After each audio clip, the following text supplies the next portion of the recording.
Hello, I'm Mr. Chuck. I'm the host of Reduce Debt, Increase Wealth, a weekly podcast on personal finances. And I'm doing this video to show you the Excel spreadsheet that I created to help those who having problems doing a personal monthly budget. I tried to find templates and I didn't find anything I liked, so I created this one. We're looking at the total page. The very first page was, if you look at the bottom on these tabs, it says budget monthly, and that's the total page. All the inputs that you do are going to be under the different categories. And category 1 is income. Then we have housing, transportation, credit card debt is the tab name, and I've split that up into two places. Credit card payments, and then at the bottom of this page, your credit card totals. We have daily living expenses, entertainment, and then miscellaneous is whatever is not identified anywhere else.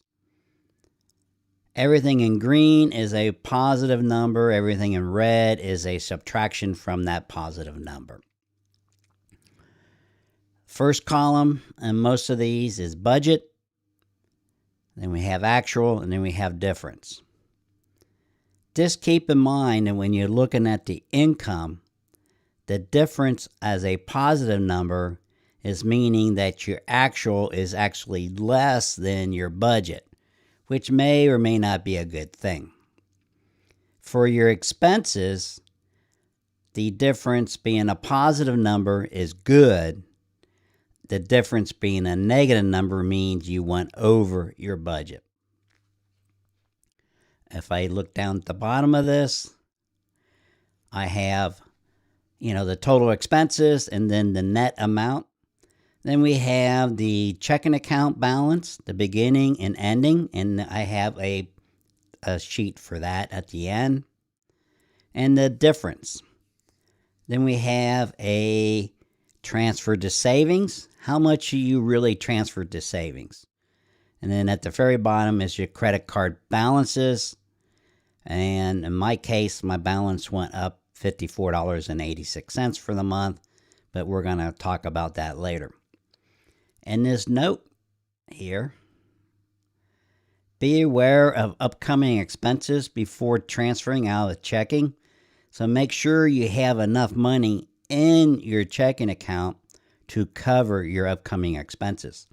As you can see, my actual column C, I actually saved $1,551. But I have $3,300 increase in my checking account. So why don't I just transfer the $3,300 to my savings? Well, because I have upcoming expenses at the beginning of the month. This is for the month of July, and this is the total, so it's at the end of the month. If you come down here and you click on income, that will take you, we scroll up, to the income portion where you actually enter the dollar amounts. Your actual is what your actual pay would be. The budget is the amount of income that you use for your budget. In my case, it's an average over a period of 2 or 3 months that I've reconciled over the last couple of years. So my budget amount is $884. My actual is the net deposit into my checking account from my employer. As you can see, the first couple weeks was close. The third week was way down. The fourth week was right on. And then the fifth week, because it's July, there's 5 pays, was way over. And then the spouse, you do the same thing for the spouse. I use the spouse for my government pension. I could have put a separate line, but it didn't really matter. and it's always the same. That's why it comes to 0 is for the difference. And I put in interest, dividend, if you get a lot of interest and dividends, and gifts received, refunds, and reimbursements if you get return something from the store, and transfer from savings. If you use my method of debt reduction, you should be putting your excess money into your savings because you're making a minimum payment on your credit card debt. So whenever you transfer money out of your savings to pay a bigger amount on credit card debt, you would put it in here, transfer for savings. So let's say you're going to pay an extra $2,000 because you have it in your savings. You would put it in here that you transfer it from savings to checking, and then when you make the payment on your credit card, it's going to show up as a credit card payment. And that keeps your balance of your checking account and your budget versus actual versus budget in line. Keeps everything lined up. As note here, you can rename column A when setting up of where your interest or dividend is coming from or whatever. So if it's coming from Chase Bank, you can put Chase Bank in there or whatever. Or if it's coming from your brokerage account, you can put the name of the brokerage account in there. So let's go to housing. Housing, I don't have a monthly mortgage because I paid off my debt. And my insurance, I pay once a year. So the month that I actually pay the insurance, I would put the budget in the amount that I'm going to pay. So everything stays in line. You could divide it by 12 and do a monthly budget, the 1/12 of that, and never make a payment. And then once a year, you make the payment. So you have a positive for 11 months. Then you have a big negative for 1 month. I prefer not to do that. I actually try to use my budget amount to be exactly or as close as possible to what I'm going to be paying for that particular month. So if you had a monthly mortgage payment, you would put that here on your budget. Then when you make the actual payment, it should be exactly the same amount and your difference would be 0 because you budget the proper amount. If you have an escrow, meaning your real estate taxes and your insurance is getting paid on a monthly basis, you would just include that on your monthly mortgage. And you would have no reason to break out your insurance or your taxes. And again, I don't have a loan mortgage, so my real estate taxes there at the bottom is paid twice a year. So the months that it's due is when I would put that in there. My electric, my gas and oil, my water and sewer, my phone, my internet are pretty much all paid monthly. The water and sewer is quarterly. In this particular month, it was trash. So the month that those quarterly payments are due is when I would put the dollar amount in there. Now, I never know what my water and sewer is going to be, but I have a general range. So I use that for my budget. And then when the actual amount is paid, it might be off $30 or $40, but it's okay. Maintenance supply is kind of a catch-all budget amount that I've included for housing in case I have to go and buy something to repair or get light bulbs, to replace in lights, things like that.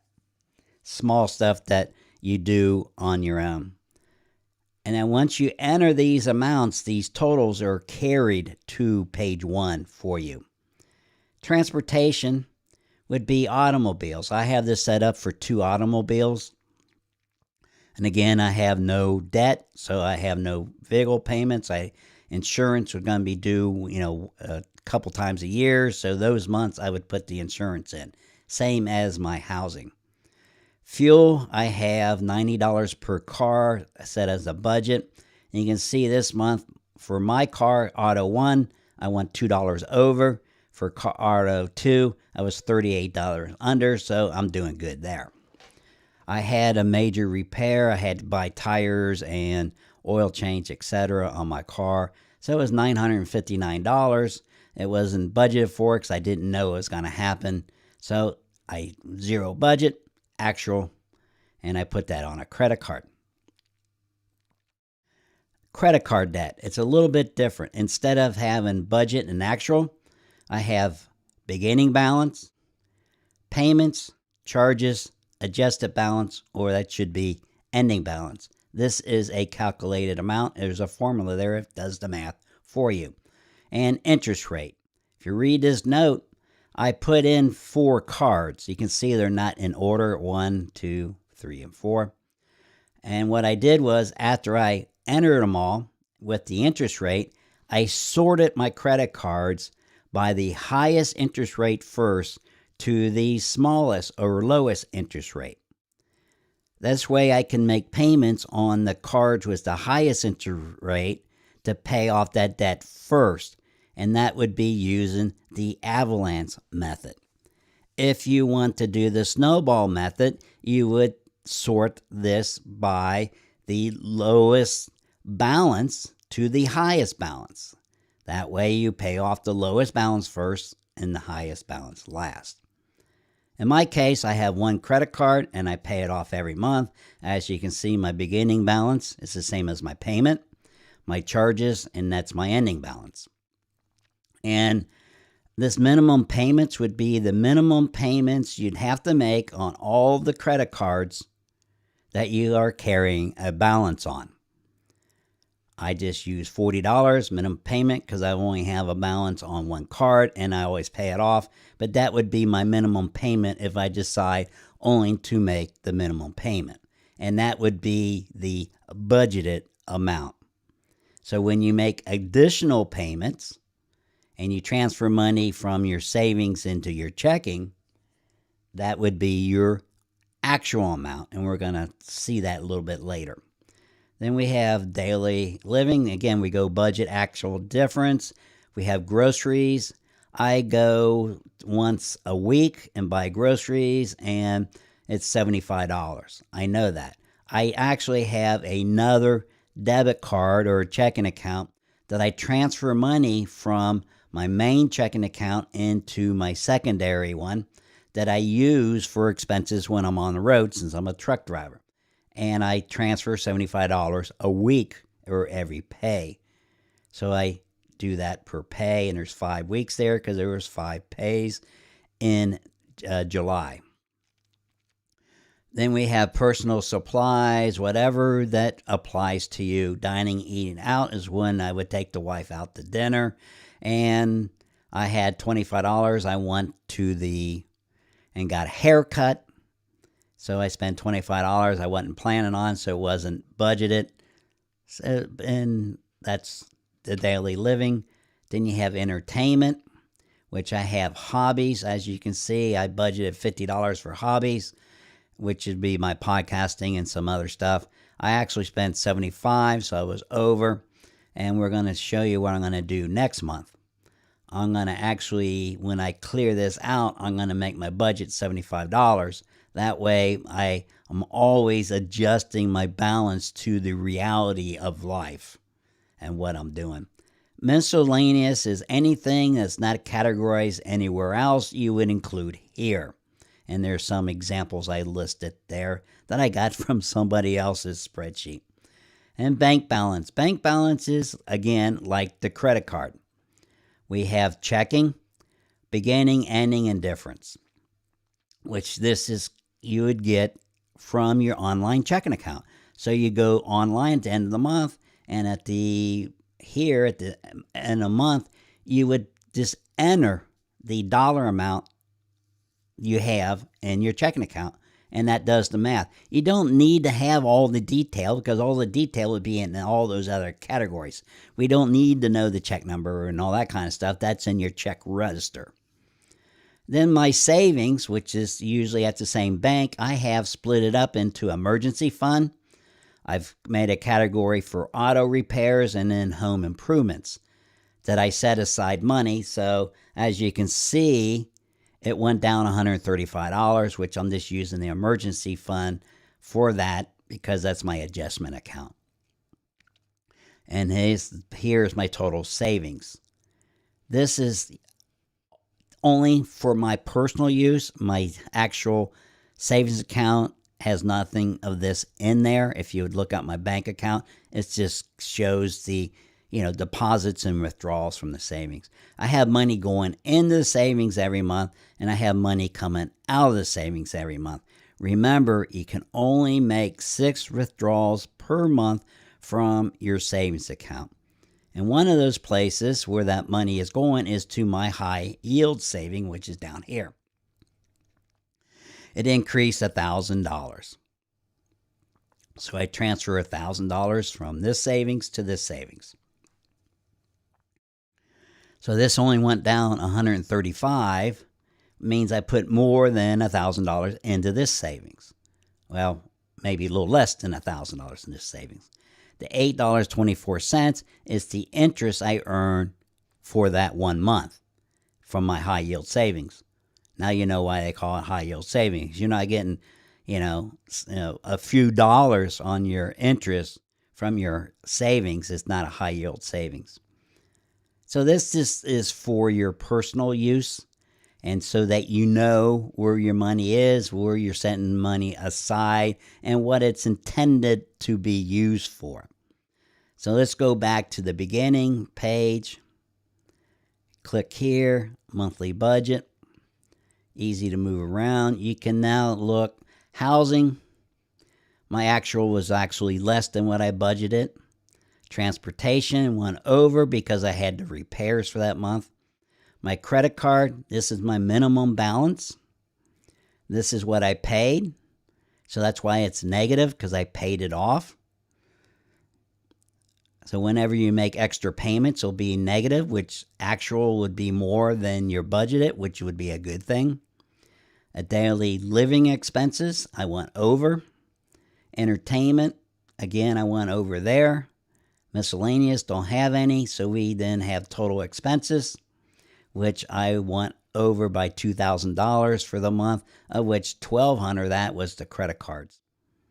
And then $950 was my car repair. So I actually saved based on my total income, less my expenses, things I paid for. I have $1,500 extra money, which is going to be transferred to the savings. So my actual checking amounts at the end of the month will be less than this. My credit card debt, again, you have a beginning balance of $1,230. If you go up here, I made a payment of $1,230. Come back down here, and then my ending balance is $1,285. So I charged another $1,285 worth of things on my credit card for the month. I just know that. So that's all is to it. It's fairly easy. The only other thing, let's go here to entertainment. And what you want to do at the end of the month, I reconciled, I want to zero out my actual for the beginning of the next month. In this case, I want to increase my budget amount. So we do that. So now my actual is all 0. Miscellaneous should be 0. Make sure. Daily living. What I usually do is just highlight. I go Control C to copy, Control V to paste.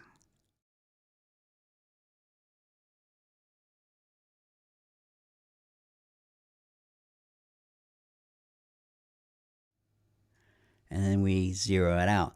I leave the budgeted amount the same.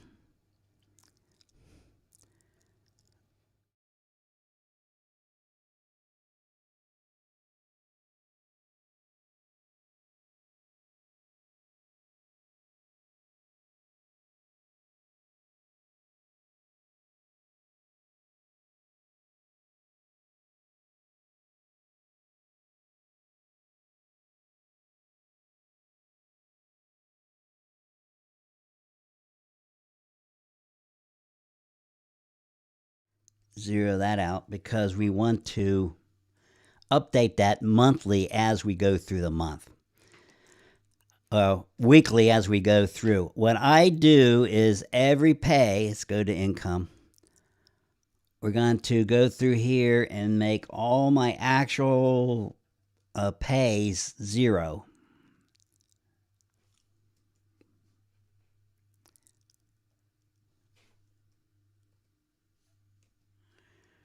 And 0 everything out. I accidentally got rid of that. So all my actual will be 0 at the end of the month. And then as the first week passes, I'll come in here and I put in my first week's pay. I'll also then update everything I spent money on the first week of the month on all the different categories. Once I got that done, then I need to plan ahead. So I would look at what categories are 0 that I'm going to be paying from the current pay to my next pay. And I would go in and pay all that. So we want to make this $1285.84. You can't copy and paste that because it's a formula. Okay.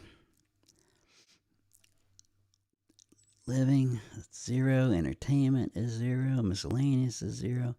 And then we need to update my checking account. And what I would do is go here.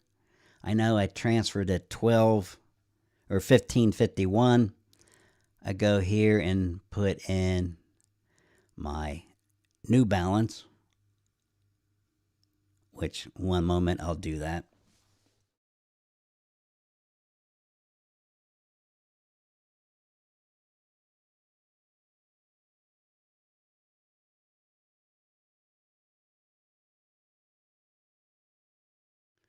I put my new balance, which I get directly from my online checking account register.